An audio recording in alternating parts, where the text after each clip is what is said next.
કેમ છો મારા ખાવાના શોખીન મિત્રો? સ્વાગત છે તમારું વારું પાણીમાં. આજે આપણે બનાવશું ખૂબ જ ઓછી સામગ્રીમાંથી અને 5 જ મિનિટમાં ફટાફટ બની જતી મીઠાઈ, જેના માટે તમારે ગેસ ચાલુ કરવાની પણ જરૂર નથી. હા મિત્રો, ગેસ ચાલુ કર્યા વગર જ ફટાફટ 5 જ મિનિટમાં બનાવશું આપણે ખૂબ જ ટેસ્ટી ક્રીમી મીઠાઈ. એક બોલમાં આપણે થોડું દૂધ લેશું. એમાં આપણે 2 ચમચી દળેલી ખાંડ એડ કરશું. પછી એમાં હું આ પિસ્તા ફ્લેવરનું ઈમલસન એડ કરું છું. આ ઈમલસનમાં એસન્સ અને કલર બંને આવી જાય છે. જો તમારી પાસે ઈમલસન ના હોય તો તમે એસન્સ અને કલર અલગ અલગ એડ કરી શકો. પછી એમાં ખાંડ ઓગળે ત્યાં સુધી બરાબર મિક્સ કરી લેશું. મિત્રો, તમારી પસંદ પ્રમાણે તમે કોઈ પણ ફ્લેવર એડ કરી અને આ મીઠાઈ બનાવી શકો.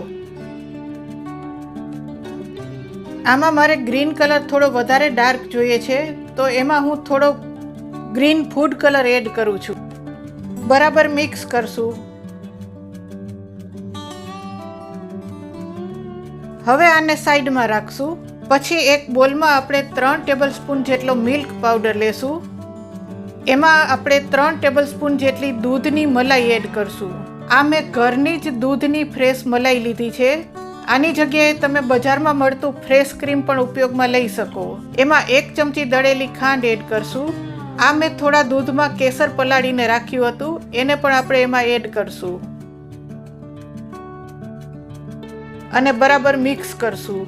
મિત્રો, આવી જ નવી નવી રેસીપી જોવા માટે મારી ચેનલને સબસ્ક્રાઈબ કરો, લાઈક કરો, શેર કરો, કોમેન્ટ કરો.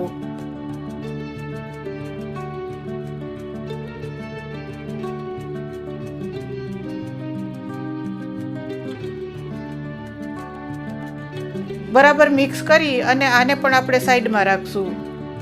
પછી આપણે વ્હાઈટ બ્રેડ લેશું. આ બ્રેડની ફરતી બાજુથી મેં કિનારી કાઢી લીધી છે.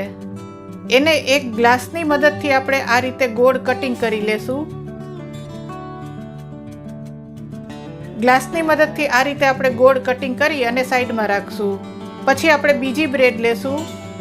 એને પણ આપણે ગ્લાસની મદદથી એ જ રીતે ગોળ કટ કરી લેશું. આ રીતે બધી જ બ્રેડને ગોળ કટ કરી અને સાઈડમાં રાખશું.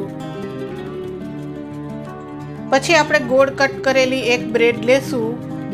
એના ઉપર આપણે જે મિલ્ક પાવડર અને ફ્રેશ ક્રીમનું મિશ્રણ તૈયાર કરેલું છે એને લગાવશું.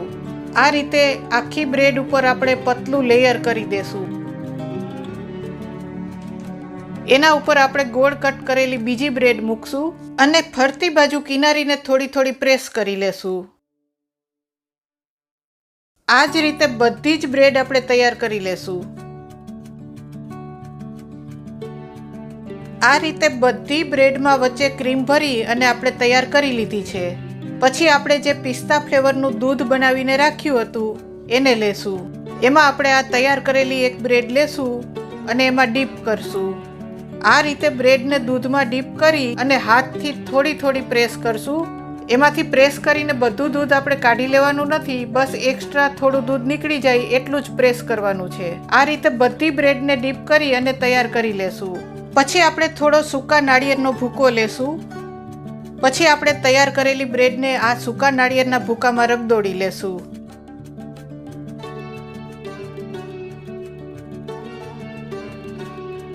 આ જ રીતે બધી જ બ્રેડને સૂકા નાળિયેરના ભૂકામાં રગદોળી અને તૈયાર કરી લેશું અને કાજુથી ગાર્નિશ કરશું.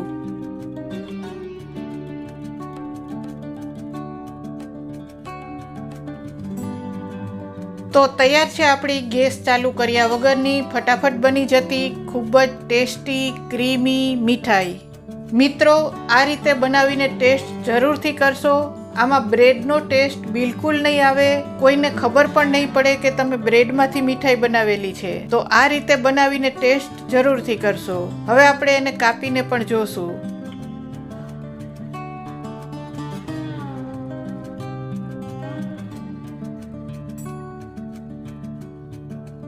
છે ને મસ્ત, જોતા જ મોંમાં પાણી આવી જાય એવી, અને ટેસ્ટમાં તો લાજવાબ. એક વખત આ રીતે બનાવીને ટેસ્ટ કરશો તો વારંવાર બનાવશો. મિત્રો, હજી સુધી મારી ચેનલને સબસ્ક્રાઈબ નથી કરી તો ફટાફટ સબસ્ક્રાઈબ કરો.